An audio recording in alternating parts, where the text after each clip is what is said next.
We are going to talk today about the A-level results, which were published on Tuesday this week, showing a pass rate for the Manx students of 98.4%, half with grade B or higher. And in Sunday Opinion, we'll be taking a look at what comes next, what are the options for the successful student, the implications for the Isle of Man economy, and we asked whether the students and the teachers are getting better or whether the exams are getting easier. Well, all this should be after the break, but the break doesn't look as if it's going to be happening. So we go straight into the programme and we'll introduce our guests here today. And let me tell you first of all that the long wait through the summer weeks by the 350 students in year 13 at our secondary schools, the long wait to discover the results of the A-level exams is over. They were published on Thursday. And a new record has been set with an overall pass rate of 98.4%, with more than half passing with grade B or higher.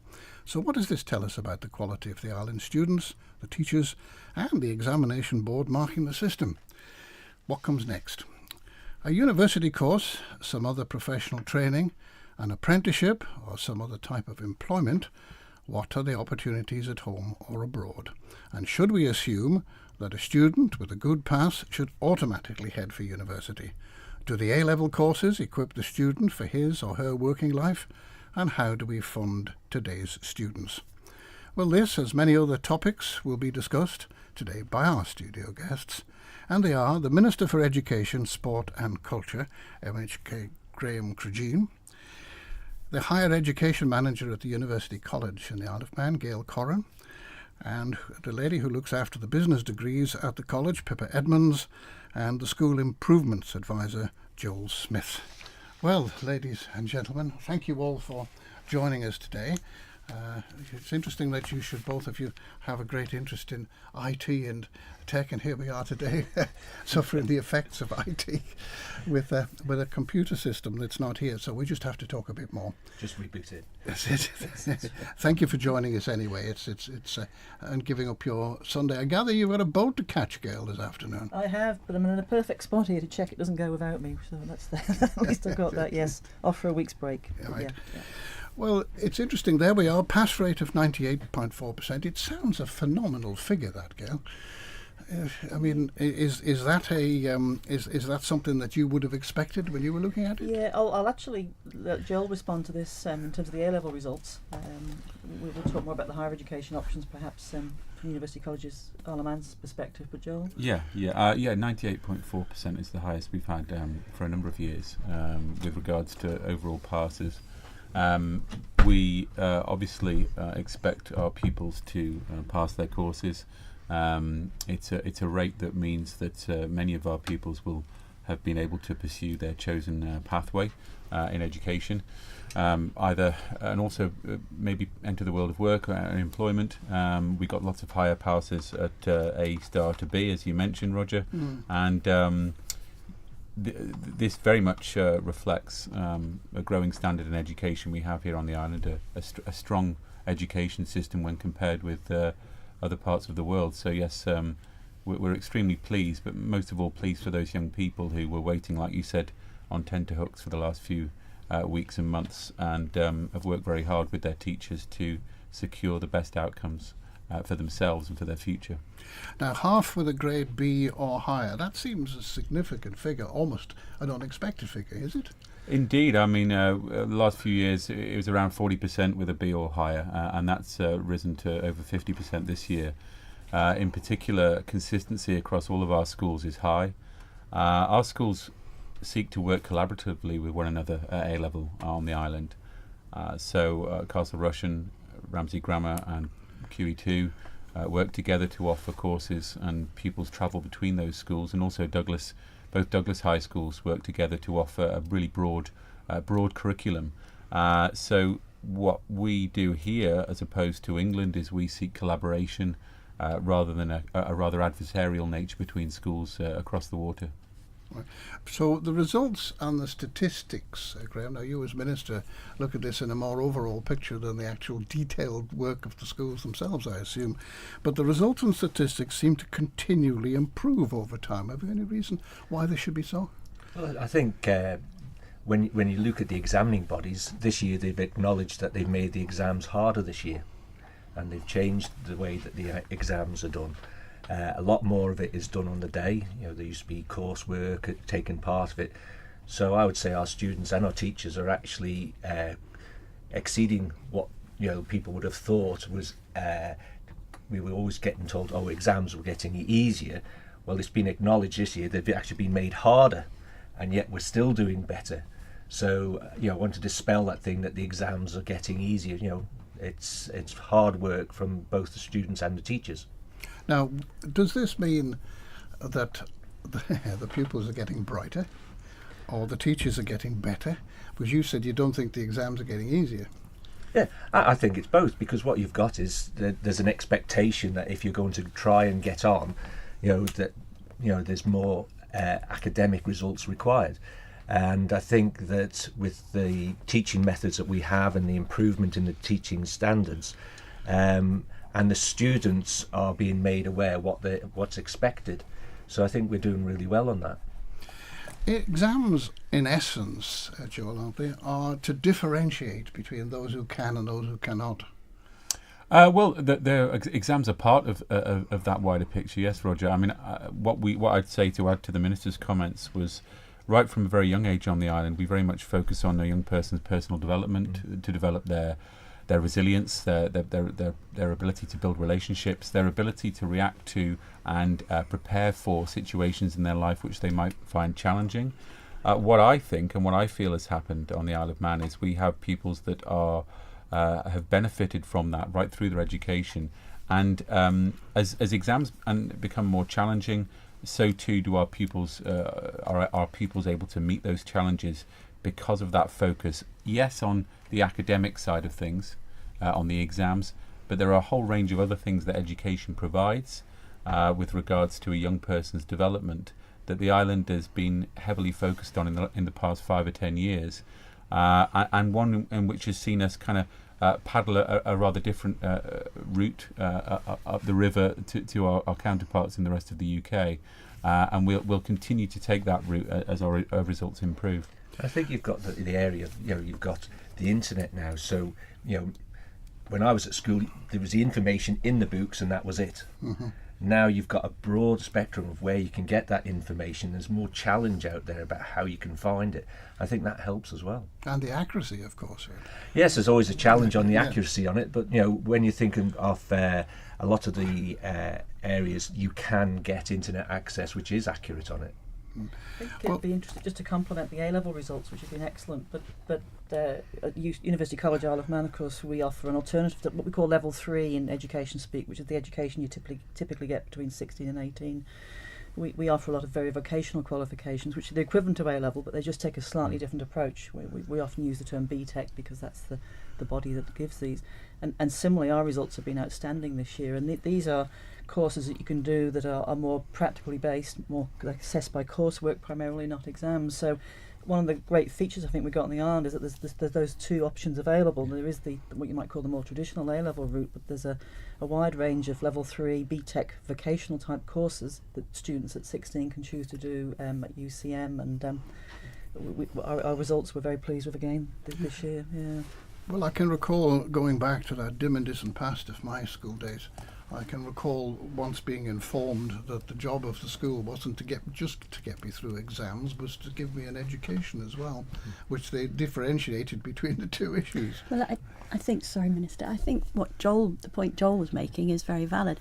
We're not just trying to get them through exams, we're trying to produce or help facilitate creating people who can contribute to the community. Mm-hmm. And I think a point that Joel made was about the resilience, and we certainly find that they are looking for feedback, they want to take the feedback, they want to work with their teachers to use that feedback to improve their performance, and that starts back in the primary schools. Yeah.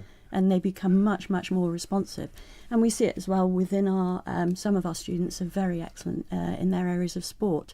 And we see it very much with them as well, because as part of growing as an individual so that they can contribute to our community, they need to be able to take that feedback and work on it positively. And I think sort of when you're looking at it, we're not just looking at for those people who the academic area suits them, we're looking at that vocational, and it's a lot wider than it ever has been. And the academic route doesn't always suit everybody. People develop later, so when you've got people going into vocational qualifications, and then later on it's access to it, that we're actually filling not just what we would have had in the past, the finance and the insurance industry, but the greater economy of the Isle of Man. Are you able to make any comparisons yet with the results that would have come out roughly at the same time, I presume, in England and Scotland and Wales? Yeah, I mean, in England they have a relatively similar education system, certainly at secondary school. Over there, their overall pass rate actually fell, whereas ours increased, which is encouraging. On the same exams? Indeed, yeah. We don't directly compare with England because their results include adults and pupils at all sorts of different types of schools, whereas ours only refer to pupils in year 13 in our 5 schools. Like I said, our direct comparisons are difficult, but indirectly we have been increasingly improving, and that's to be encouraged. And from what Pippa was saying and my comments before, we put that down to an education system based on a split screen approach to learning. One, yes, absolutely focused on getting pupils through exams, like you said, Roger, but also on preparing them for life and helping them make sense of the world as it is now, a rapidly changing world, and trying to teach pupils about their future as well as our past is extremely important. Now, it used to be at one time seen the aim to excel was almost seen at one stage in education as being antisocial, but today it looks as if you're actually taking it the other way. But if the exams, as we just said before, in essence to differentiate between those who can and cannot, when everyone passes, or most people pass, with good grades, doesn't that devalue the process in the end? Doesn't that make it that everybody's at one end of it and there's no winners and losers? No, because what you've got is if somebody's going for employment, or if they're even going to university or UCM, it's that rounder person that they will be looking at. So it's not just the academic results they're looking at, it's the broader spectrum. And I think that's what we do very well over here. It's not just on those areas. We try to encourage sort of the broader spectrum for children. And to support the Minister there, the schools offer Junior Achievement, they offer the Duke of Edinburgh Award, they offer the Charity Challenge. There's a lot of things that go on in the schools to develop the individual as a whole rather than focusing on academia. And so when I talk about threshold qualifications, so if you get that threshold qualification, you can then look at the individual beyond that. Have they been active in the scouting movement, for instance? So what else do they bring once they've achieved that threshold? Now, there are 350 pupils entering for 1,000, for 1,000 over 50 subjects. That's taking it. That's the figure from I noticed from your recent handout. What influences the student and the choice of the subject? Useful to career, or what is an offer by the school? What makes a child or young person say, I'm going to do psychology? There are all sorts of things that go into that mix. That pupils receive excellent information and guidance from their teachers and careers advisors in school. They will obviously have conversations at home with their parents, and they will have their own ideas about where they want to go with their lives. What we've tried to do within education on the Isle of Man is maintain a very broad curriculum, open it up as much as possible, offer subjects as from normal subjects, maths and geography and history, to subjects which are more contextually appropriate for either the pupil or the Isle of Man setting. We have a huge spike recently with regards to pupils entering for subjects like psychology, criminology, law, and also subjects like rural science, agriculture, which is more akin to the sort of local or regional context on the Isle of Man. And that's as opposed to a rather narrow or a narrowing of the curriculum in England based on the English baccalaureate and based on the preponderance of league tables in England as opposed to what we do here. Well, what influences do you think, or what influences the student for the choice of subject? I would have thought sometimes at 17 it's very difficult to know what you want to do. I think there's a number of things in there. All of our schools have really wide prospectuses. They have open days. They have a lot of information. A lot of pupils have a real thirst for a particular subject, either a natural ability or one that's generated through a particularly inspiring teacher. Everyone who went to school has that inspiring teacher that they will remember, and there are a lot of different things that go into that. But I think our young people now are increasingly outward facing. They look at the wider world. They look at their their counterparts, not just in the UK but around the world, and they're the people that they will be necessarily competing with throughout their lives and their careers. So it's a more world-wise young population, I think, these days. Yeah. And it's interesting that you're saying psychology. My son he's studying psychology, and maybe 4 years ago, we would never have thought that that's the area he was going to. He was very interested into music and other areas, and it's just that spark that something sort of catches them and they start getting it. And he's thoroughly enjoying himself doing psychology. Up until last year, we thought he might have gone to do music, but then he just changed what he wanted to do because he's seen an area that engages him. And I think that's for a lot of young people. It can be a different time in their life. It might be 16, it might be 22 that they suddenly realise. It might be later that they realise an area where they want to go into. Yeah, well, of course, that raises the question: if you take certain examination subjects now at what I call the sixth form, at the A levels, but at that age, just as when I said I'm not too sure you know what you want to do at that age, but if you nodded then, but what happens? What do you think happens with somebody 2 or 3 years later says, no, that's not really what I want. I want to do something else. Yeah. But I think one of the interesting things that's happening, and I mean the Minister touched on it, that knowledge is everywhere now. You know, in the past it was in a book, or it was in a person, or it was in a particular space. Knowledge is now everywhere, and the skills that we all need to have, and particularly our young people need to have, is discernment, is critical thinking, critical mindsets, understanding what's good knowledge, what's valid knowledge, what's opinion, how to apply it, how to make use of it. And those skills go across whatever subject you teach. So the emphasis on, which subject should I choose to study at A level, or even to some extent at degree level, yes, it's important, but what's much more important is those skills that any kind of high-level study gives you. And the fact that, at the very least, we're hearing now the millennials will change their career 9, maybe 15 times a year.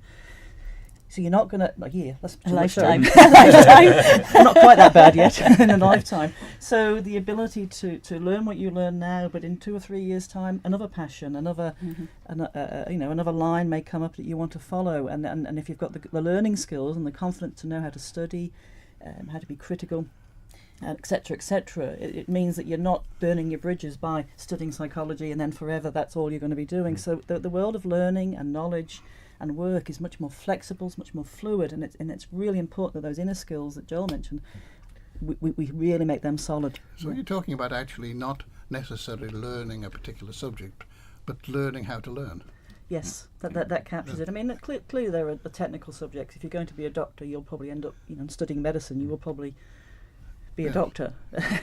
But for a lot of the high-level education and A-level study, it's about preparing you to know how to learn for the rest of your life. Lifelong learning, which of course is a core part of the programme for government. I think you hit the point earlier on. It's, previously it used to be the family circle, who you knew, and what topics and what work areas people were in, and that might be somewhere that sort of encouraged you. But now the world's such a smaller place, that people are going. They're doing work experience. There's different on the Isle of Man. The different scope that you have for work has changed immensely over the last 30 years. So there's those other opportunities that people are actually getting to see, and they might go, yes, that's it's not the holiday season, it's not farming as such. You've got the finance sector, you've got engineering, you've got e-gaming, you've got ICT, all these areas that we never, some of these areas we never had before, are now giving people the opportunity. And also when they're looking on the internet, it's given them those choices that they probably never would have thought before. I find it interesting because, of course, I go back a long way. You talk about what influences people and subjects. In my day at St Ninians, as it was the Douglas High School for Boys, they had a careers master who really knew very little about it at all. And if you didn't want to be a vicar or you didn't want to work in a bank, or you didn't want to do, well, he'd written you off. When I actually said, because my family had businesses, I would like to do something in business, I can still remember looking horrified at me and saying, but that involves the sordid business of making a profit. Oh my word. You know, I mean, we have moved on a bit since then. But do young people still, we're talking about academic subjects where you've been talking about whether it's medical or whatever, do young people also fancy a career in business? Yes, very much so. I have all my students, they've chosen to come and study business management because they understand that they need to know what a business does. So they need to understand about leadership, they need to understand about strategy, they need to understand about finance, they need to understand about people, they need to understand about marketing, they need to understand about operations. So they come and do a degree in business management because of that. And a lot of them are saying to me they're already doing bits and pieces on the side, or they might take a year out because they want to develop their business idea and then they'll come back. They are there to learn about the intricacies of business because everything functions through business. Well, learning about the intricacies in an academic sense can be very different to running a business. Very different. In the second year, they will all go on a work placement for 5 weeks. And in those 5 weeks, they will be learning about the practical realities of running a business. And we encourage all of our students to have part-time jobs, preferably in a relevant industry. And it seems to work. We get some incredibly good feedback from the students when they leave us and also from the employers. We have employers who are desperate for us to increase our numbers if we could, because they want those part-time staff whilst they're doing the 3 years of their degree. And then we have employers who want us to increase. So when they get these jobs, they're not just going along to make the tea and... No, not at all. They Not get at a all. practical operation there, do Yes, yes. Yeah, and I think the relationship with businesses and organisations they are is fabulous. Obviously, we're speaking about UCM courses now in terms of, really cutting edge, successful business people coming in and working with our students, giving guest lectures. Pippa's introduced a business game as part of induction, and you have the Island's treasurer, for example, was the judge of that game. So one of the benefits of that we can offer, or certainly for our degree students on Ireland, is that real close working with potential future employers and businesses. And I have to say, I mean, not time to boast, but well over 90% of our students graduate, or that they get a job in a relevant sector before they graduate, because they've built their reputation over those 3 years, and that's all about the close relationship we have with. Well, I know we've moved on employers and from A levels organisations. for a moment, but We of course haven't. That's okay though, isn't it? Yes, because they're a natural progression, aren't they? Yeah, in this instance. absolutely. Yes. Well, if I can also give another instance from my daughter did pretty well at Ballacabin, went on to Heriot-Watt University, and got a good degree. But her degree was an interesting one. It was the first year that the university has decided that this was necessary. So it was an international business with languages. Yeah. And the languages was an essential part of it, because they felt that the two went very well together. In her case, it was a great advantage. Yes, So- and we see that as well. We do think that that's a really valuable add-on. We can't add the languages on, but what we can offer is an international year, or in the 5-week placement, they go abroad. So we currently have 2 students who are in South Africa. English is the language. But last year we had 2 who went to France. So we do see that internationality is really important. Right, well, let's see if we can take a break now.